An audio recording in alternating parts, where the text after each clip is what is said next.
Hola a todos, les habla nuevamente Yader José Ibarra de Católica Sapiencia. Hoy les traigo un tema de particular interés, especialmente para aquellos que, bueno, hemos estado metidos en esta discusión, en este debate de la filosofía de la religión sobre la naturaleza divina. Abordaremos el tema del colapso modal. El colapso modal, en lógica modal, es la condición en la que todo enunciado verdadero es necesariamente verdadero y todo enunciado falso es necesariamente falso. Es decir, se barren todas las categorías modales de contingencia. Un enunciado como, por ejemplo, el cielo es azul, este enunciado, al ser un enunciado verdadero, sería necesariamente y absolutamente verdadero, de modo que no habría posibilidad para que este enunciado fuera falso, pero se suele usar este argumento en contra del teísmo clásico. Recordemos pues los cuatro atributos divinos clásicos, o qué queremos entender con teísmo clásico. El teísmo clásico afirma la enseñanza de que Dios es absolutamente simple, absolutamente inmutable, absolutamente impasible y absolutamente eterno, contrario a la tesis que sostendría un tipo de teísmo que llamaremos teísmo personalista o teísmo neoclásico. Le llamamos teísmo neoclásico porque, bueno, afirmaría la existencia de Dios, efectivamente sería un teísmo, pero con una cierta innovación en cuanto a la manera, en cuanto al modo de comprender la naturaleza divina. Este tipo de teísmo efectivamente diría que Dios es simple, pero no absolutamente simple. Diría que Dios es inmutable, pero no absolutamente inmutable. Es decir, que podría mutar, podría cambiar de alguna manera, en algún aspecto. Dios sería eterno, Dios sería atemporal, pero no absolutamente atemporal, en el sentido de que Dios, por supuesto, al negarse el atributo de la inmutabilidad, podría cambiar en cierto sentido. Como el tiempo es la medida del movimiento, Dios tendría algo de temporalidad. Escuchemos, pues, lo que se nos diría a este respecto. Pero bueno, prosigue, Yesid, por favor. Gracias por hacer ese comentario. Es importante que hayas hecho esa aclaración y me permitiré un par de observaciones al respecto. Primero, Tomás de Aquino correctamente afirmó que Dios no está compuesto de partes. Y aquí es donde vengo a afirmar que de hecho es cierto que Dios no está compuesto de partes separables. Punto. Eso es importante. Esta es la versión mínima. Ese está interesante, ¿no? Porque el compuesto, o sea, que cuando tratamos de dividir a Dios, ¿no? Que el Exactamente. atributo de amor, el atributo de justicia, el atributo de ira, el tomismo dice, no, no es así, porque Dios cuando actúa en amor, actúa en justicia, y cuando actúa en justicia, actúa en amor. No se puede como dividir a Dios, ¿verdad? Pero acabas de mencionar algo, dijiste que es posible dividirle. No, dije que es imposible Ah, dividirle. ya, eso es Lo que, energía. lo que estaba señalando era justamente que yo, que niego la visión clásica de la simplicidad divina, puedo afirmar lo que describiste que Tomás de Aquino afirmó. Y esto me sirve para Eh, aclarar, Eso es importante, sí, aclararlo que sí lo aclarar consideras. todo el escándalo que hay sobre los que niegan la simplicidad divina. Es decir, lo que negamos es la visión excesiva de la simplicidad divina que creemos se implica en Tomás de Aquino. Bueno, entonces ellos dirán que Dios es simple, Dios no está compuesto por partes, pero bueno, de algún modo negarían la doctrina de la, según ellos, absoluta simplicidad de Dios, o esa comprensión o interpretación extrema de decir que Dios no tiene partes. Entonces, para ellos, Dios no estaría compuesto por partes como si habláramos de, por ejemplo, una silla que está compuesta por sus partes. Si es una silla de madera, la silla estaría compuesta por madera, por tornillos y demás partes que componen, que conforman a la silla. Pero vamos a ver que bueno, no tendría mucho sentido negar ese tipo de composición en Dios simplemente, puesto que estamos de acuerdo todos en que Dios, bueno, no es cuerpo, Dios no es materia, no está compuesto por partes corporales. El sentido realmente importante o fundamental del que nos habla la doctrina de la simplicidad divina es precisamente que Dios no está compuesto por partes inmateriales, por partes metafísicas. Ya sabes, todo esto de que Dios... Se puede caer en un extremo porque muchos comentaristas dicen que la escolástica precisamente es la que se impregna de todo esto, que se cae en tal extremo que decir la voluntad de Dios es Dios, las acciones de Dios es Dios. Como que tratan, obviamente que es un extremo que se cae dentro de la escolástica y creo que tal vez a eso puedes referirte. Bueno, sí, tan extremos como la Biblia. Primera de Juan, capítulo 4, verso 7. El que no ama no conoce a Dios, porque Dios es amor. La Biblia no nos está diciendo simplemente que Dios tiene amor o tenga amor, sino que Dios es amor. Corresponde entonces ese atributo de su naturaleza, que es el amor, con su propio ser. El que no ama no conoce a Dios, porque Dios es amor. Y en Éxodo 3:14, Dios revela su nombre a Moisés diciendo: yo soy el que soy. Dios es el que es. Es decir, los cristianos hemos entendido este pasaje como que si Dios estuviera diciéndonos simplemente que Dios se identifica con su propio ser. De esta manera, el pasaje de Juan se correspondería perfectamente con este pasaje de Éxodo 3:14, donde se nos diría que Dios es el que es y Dios también es amor. Pero bueno, quizás estamos siendo demasiado extremistas. Por supuesto, de hecho, aunque yo no creo que la existencia y la esencia de Dios sean idénticas, tampoco creo que sean separables. Es decir, no creo que sean lógicamente divisibles, ¿no? Creo que si tienes a Dios, Solo una pequeña precisión aquí en este punto. Si queremos ser, digamos, por lo menos un poco más estrictos con los conceptos, no diríamos que la expresión correcta es la existencia de Dios y su esencia coinciden plenamente o vienen a ser lo mismo, sino el ser de Dios coincide plenamente con su esencia. Ser y esencia en Dios son exactamente lo mismo, según el atributo de la simplicidad divina. Es decir, cambiemos de momento pues la expresión existencia por la expresión ser. Creo que sería mucho más adecuado. Ahora bien, de algún modo se podría utilizar el término existencia para referirse al acto de ser de Dios, siempre por supuesto que tengamos claro a qué nos estamos refiriendo con ello. permíteme esta Sigamos metáfora escuchando. casi pagana. Si tienes a Dios en un cubo, no creo que puedas dividirlo por partes y luego volver a armarlo acá y tendrías a Dios, para nada.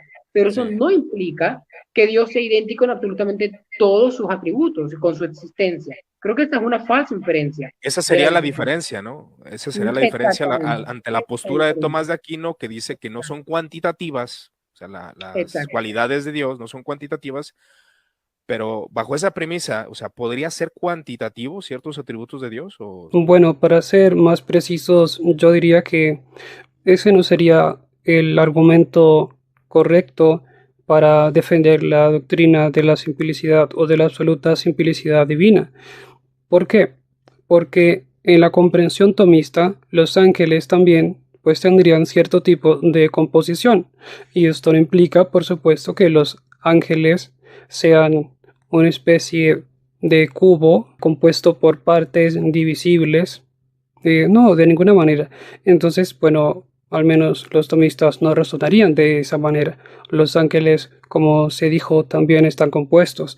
Una composición fundamental que tendrían los ángeles, estas criaturas o angélicas, sustancias espirituales, es justamente la que identifica a Santo Tomás en todas las criaturas, en todo aquello que es creado, en tanto creado, que es la composición de ser y esencia, que negaría por supuesto en Dios, Santo Tomás diría que Dios no está compuesto de acto de ser o de ser y esencia, sino que siguiendo este pasaje de Éxodo 3:14, se diría que Dios es el que es decir, Dios se identificaría absolutamente con su propio ser, con su propio acto de ser.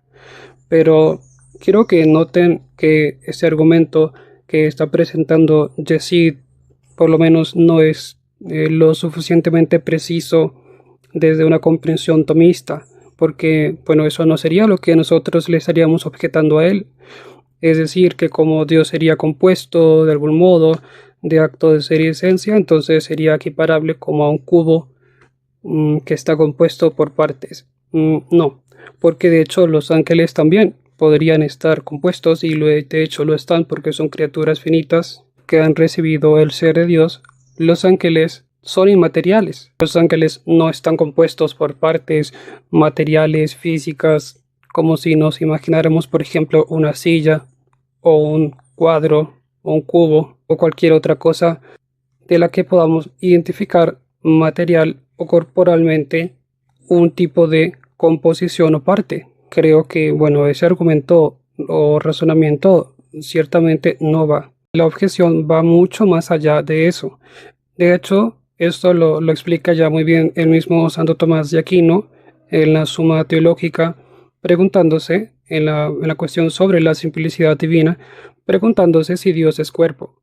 También se pregunta si hay o no hay composición a partir de la materia y la forma, si hay o no hay composición en Dios de esencia, naturaleza y sujeto, si hay o no hay composición en Dios derivada de su esencia y acto de ser, si hay o no en Dios composición de género y diferencia, composición de sujeto y accidente, o se pregunta luego Santo Tomás de Aquino en el artículo número 7 si Dios es absolutamente simple. O sea, quiero que noten esto simplemente. La pregunta de si Dios es absolutamente simple es muy diferente a la pregunta de si Dios está compuesto, si Dios está dividido de partes corporales, divisibles, de algún modo como lo sería, por ejemplo, no sé, una silla, o el ejemplo que nos presentaría aquí nuestro amigo Yesid.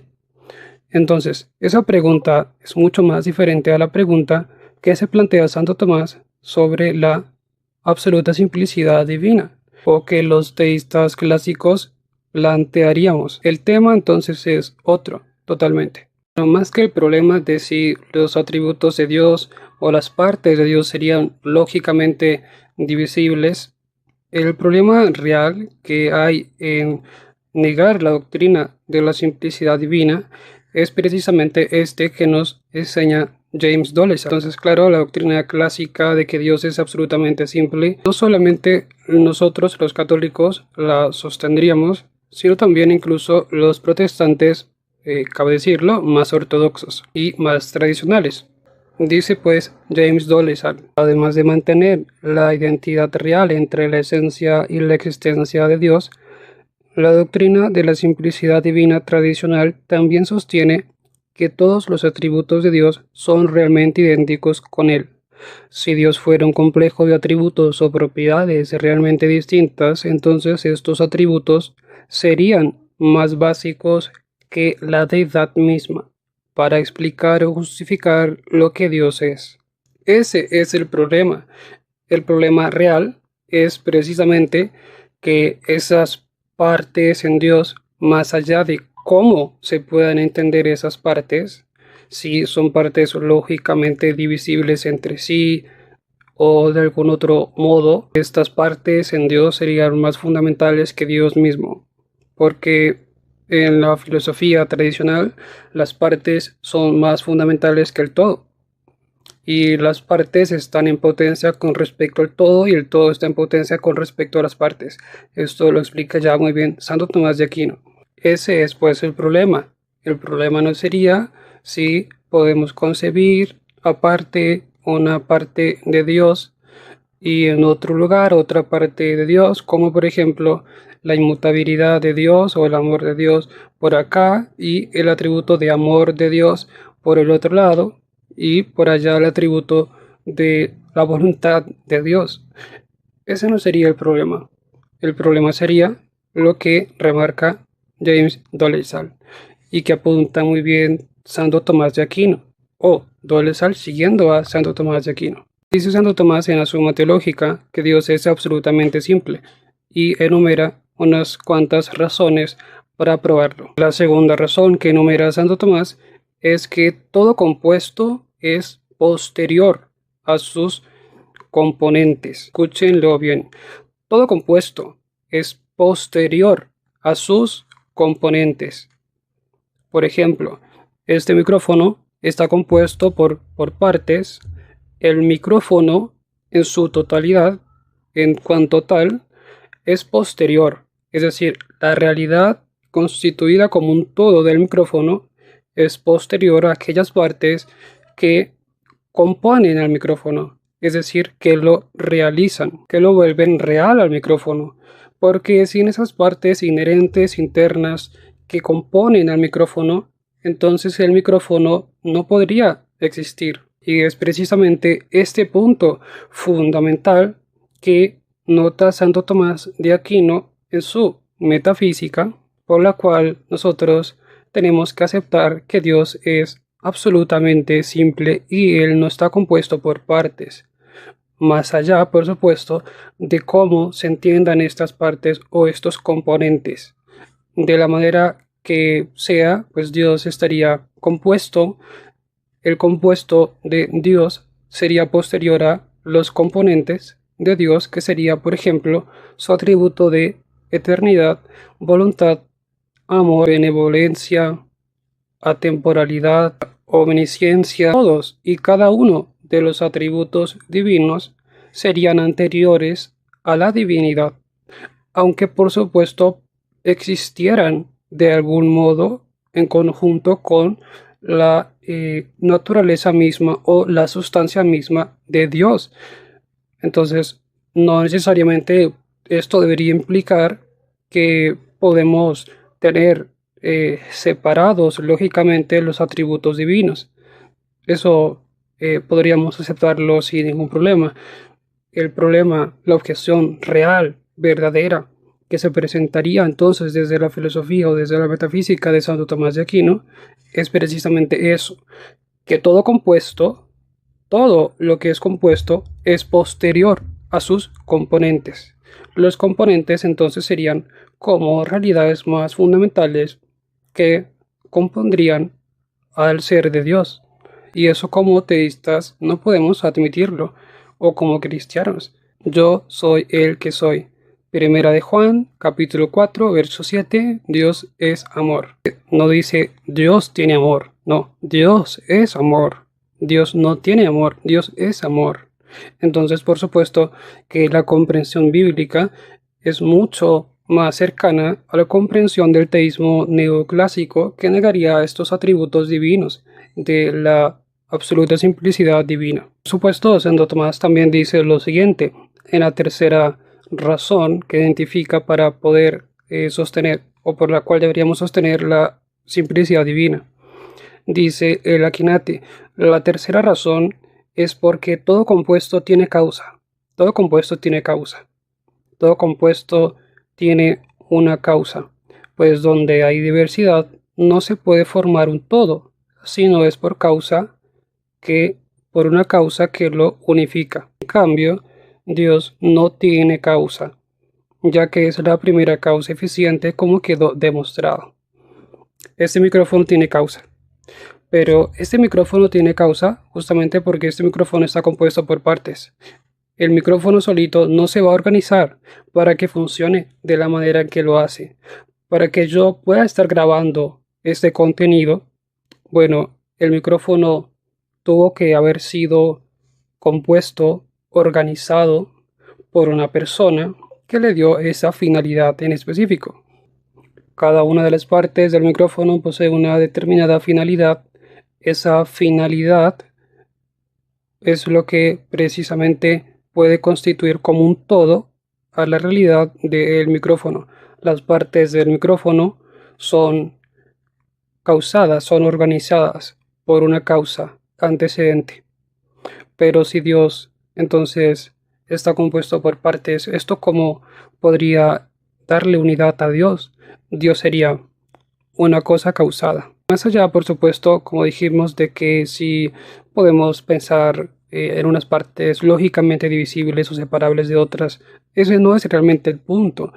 El punto es el problema que tenemos al identificar esos principios filosóficos, que todo compuesto es posterior a sus componentes y que todo lo que es compuesto posee una causa. Significa que Dios es lógicamente imposible que sea un acto puro, porque entonces implica que todo modalmente colapsa. Más allá de eso, creo que Dios tiene potencialidades. Y creo que eso es innegable en un sentido. Jesse te está diciendo que Dios tiene potencialidades, que Dios entonces estaría constantemente pasando de la potencia al acto como si se tratara de cualquier otra criatura, porque las criaturas, las cosas finitas, los entes compuestos de acto y de potencia, de esencia y acto de ser, sustancia, accidente, materia y forma, son objetos, son cosas que pasarían de la potencia al acto constantemente porque tienen imperfecciones o tienen limitaciones. Pero Dios no tiene imperfecciones,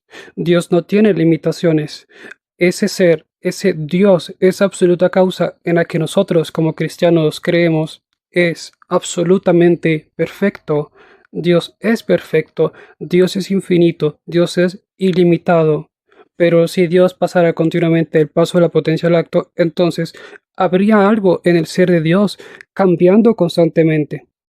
Ese Dios entonces en el que creeríamos no sería el Dios cristiano, absolutamente perfecto, absolutamente simple, ilimitado, infinito, que es totalmente distinto a sus criaturas, distinto a su creación. Habría algo en el ser de Dios que estaría cambiando continuamente, Dios estaría adquiriendo perfecciones, Dios estaría adquiriendo actos en su naturaleza o en su sustancia, y estas perfecciones o esos actos o esos grados de ser que Dios estaría adquiriendo continuamente, progresivamente, en cuanto a que se va relacionando con su creación, con el universo creado, vendrían a ser actos que de algún modo han sido causados por sus criaturas, o que Dios dependería para tener una consistencia ontológica determinada de sus criaturas. La Perfecto. simplicidad divina dice que Dios es idéntico a todo lo que es cierto de Dios. Es decir, Dios es idéntico a todas las acciones divinas y estas son idénticas a Dios y Dios son idénticas a ellas. Cualquier cosa idéntica a la existencia de Dios va a tener el mismo estatus modal de la existencia de Dios. Repito, cualquier cosa idéntica a la existencia de Dios va a tener el mismo estatus modal que la existencia de Dios. ¿Y cuál es el estatus modal de la existencia de Dios? Bueno, necesidad. Decir que Dios no es necesario es decir que Dios pudo no existir, lo cual es contrario a la fe ortodoxa. Sí, bien, ya vi tu cara de por supuesto. Eso es energía. Un argumento que suelen utilizar mucho también estos opositores a la doctrina clásica de Dios es el argumento del colapso modal. El colapso modal es, en lógica modal, la condición según la cual una proposición verdadera es necesariamente verdadera, o bien una proposición falsa es necesariamente falsa, sin dar lugar a las categorías modales aléticas de necesidad y contingencia. William Lane Craig expresa esta objeción de la siguiente manera: si Dios es idéntico con su esencia, entonces Dios no puede conocer o hacer algo diferente de lo que Él conoce y hace. Él no puede tener conocimiento o acción contingente, ya que todo sobre Él es esencial a Él. Pero en ese caso, todas las distinciones modales colapsan y todo se vuelve necesario, dado que Dios conoce que P es lógicamente equivalente a P es verdad. La necesidad de lo anterior implica la necesidad de lo posterior.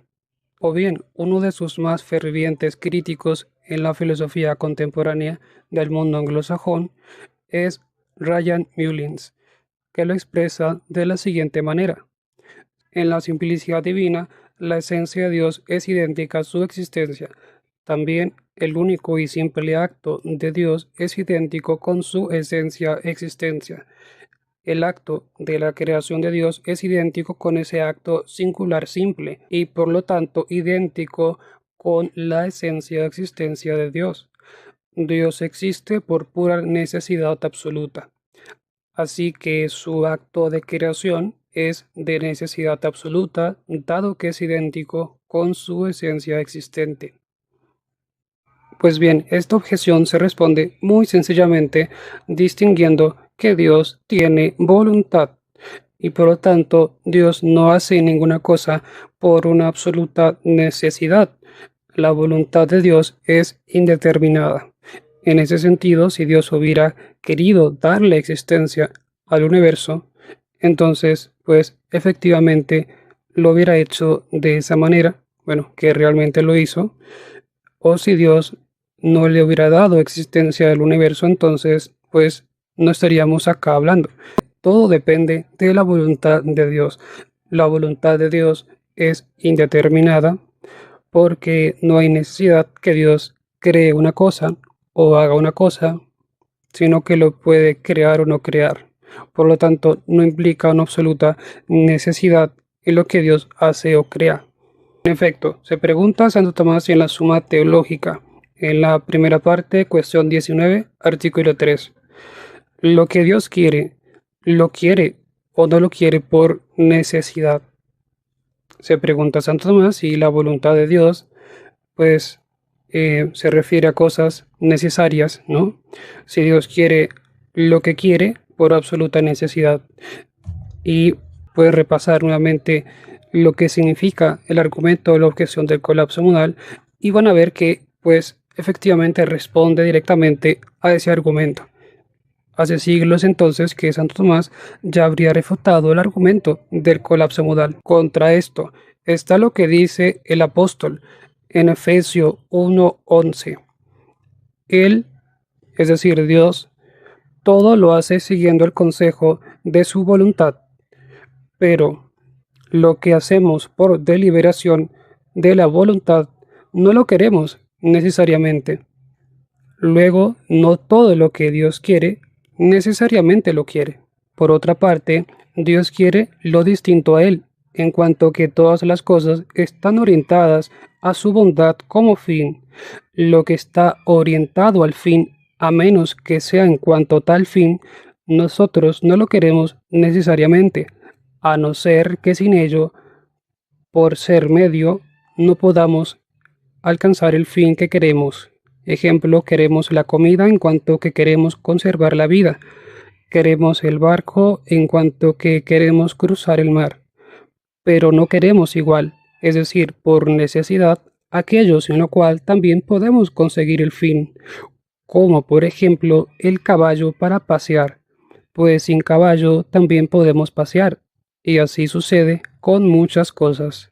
Por lo tanto, como la bondad de Dios es perfecta y puede existir sin otra cosa, pues no es perfeccionada por nada que no sea Él.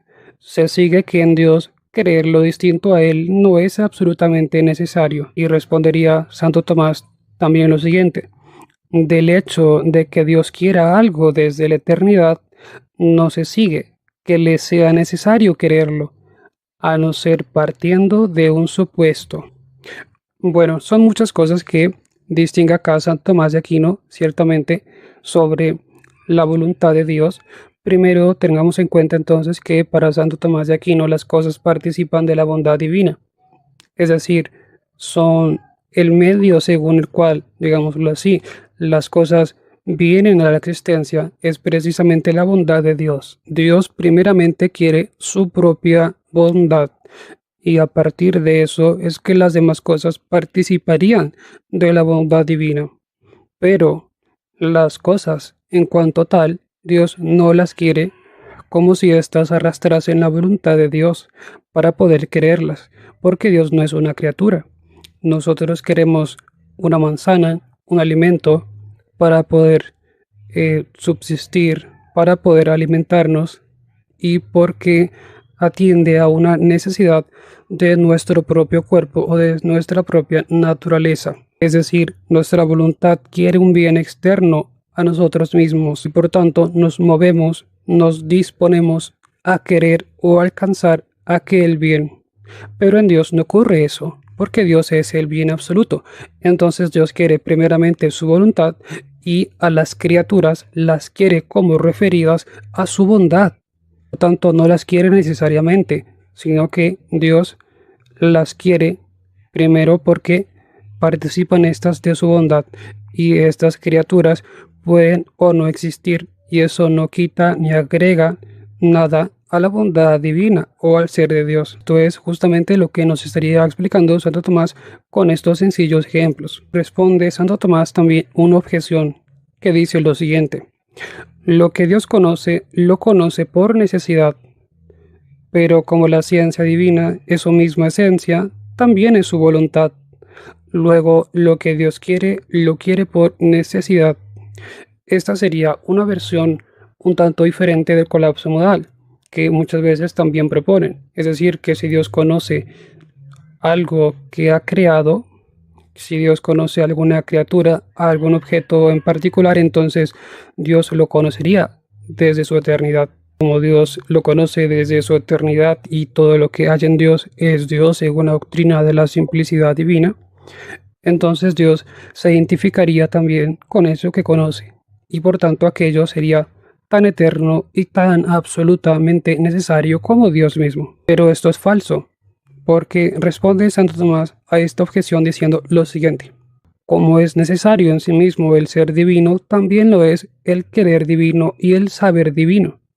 Pero el saber divino guarda una relación necesaria con lo conocido, mientras que no sucede lo mismo entre el querer divino y lo querido. Esto es así porque la ciencia lo es de las cosas en cuanto que están en quien conoce, mientras que la voluntad se adecua a las cosas por lo que son en sí mismas. Así pues, porque las cosas tienen su ser necesario en cuanto que están en Dios, sin embargo, por lo que son en sí mismas, no tienen ninguna necesidad absoluta que las haga necesarias. Por eso, todo lo que Dios conoce, lo conoce necesariamente, pero no todo lo que quiere, lo quiere por necesidad. También se pregunta a Santo Tomás si la voluntad de Dios impone necesidad a lo querido. Y responde: contra esto, todo lo bueno que se hace, Dios quiere hacerlo. Así pues, si su voluntad impone necesidad a lo querido, se sigue que todo lo bueno sucede por necesidad, y así desaparece el libre albedrío, el consejo y todo lo parecido a esto. Es decir, Santo Tomás tenía muy claro ya desde su tiempo que si nosotros afirmáramos que Dios impone necesidad a lo querido, entonces desaparecería el libre albedrío, la libertad humana, la libertad en la creación, la indeterminación y por supuesto que también se barrerían las modalidades aléticas de necesidad y contingencia. Esto ya lo tenía muy bien claro Santo Tomás de Aquino en su época, hace siglos. Entonces, bueno, lo que están planteando estos filósofos modernos no es para nada algo novedoso. Es ya un argumento, una idea que Santo Tomás habría contemplado en su tiempo y que Santo Tomás, por supuesto, ya habría contestado, refutado en su época. El problema con estos teólogos o filósofos analíticos es precisamente que presentan argumentos, objeciones, como si fueran objeciones novedosas, innovadoras, sorpresivas, pero ya Santo Tomás las habría contestado en su tiempo. Entonces, como diría Edward Fraser, en realidad no están moviéndose ni siquiera un milímetro del debate, el punto de discusión donde Santo Tomás habría dejado el debate.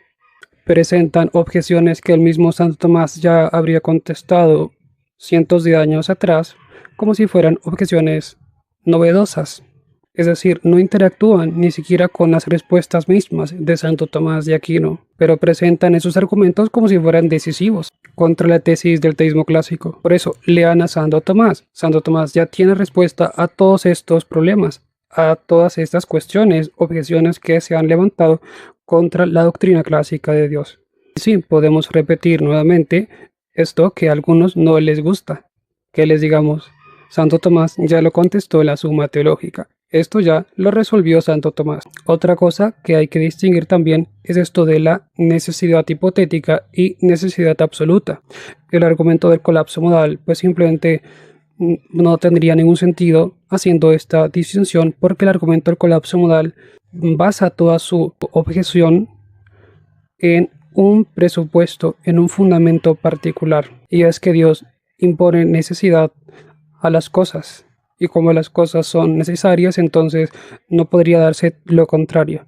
Recordemos que era el argumento del colapso modal, era la condición según la cual las proposiciones de verdad o una proposición de verdad es necesariamente verdadera y una proposición falsa es necesariamente falsa, pero hay que distinguir entre necesidad absoluta y necesidad condicionada.